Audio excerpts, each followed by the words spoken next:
pessoal, tudo bem com vocês?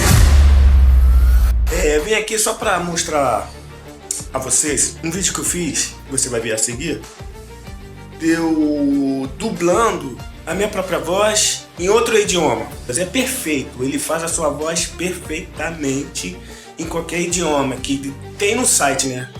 Eu testei na língua japonesa, que eu indiquei 6 filmes que tem na Netflix, só que na metade desses 6 filmes ele misturou e fez uma frase só, não entendi direito o que é, não consegui traduzir, não consegui legendar, então ficou sem legenda lá.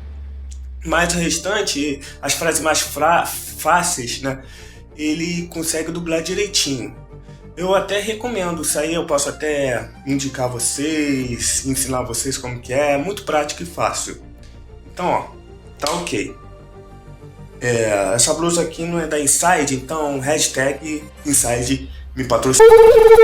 皆さん、こんにちは。お元気ですか？今日は突然ですが、日本人監督の藤道弘さんの映画を6本、ネットフリックスで見られるのでご紹介したくて来ました。おそらく皆さんは彼の名前を聞いたことがないかもしれません。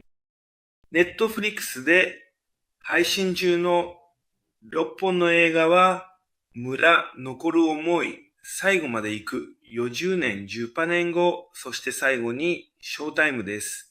どれもジャンルや雰囲気が異なり、とても見応えのある素晴らしい作品ばかりです。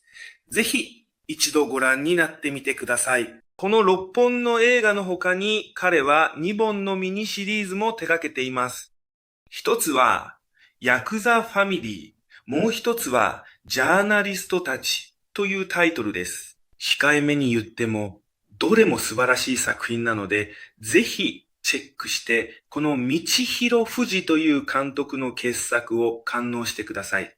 ありがとうございました。良ければ高評価とチャンネル登録もお願いします。ありがとう。これからもよろしく。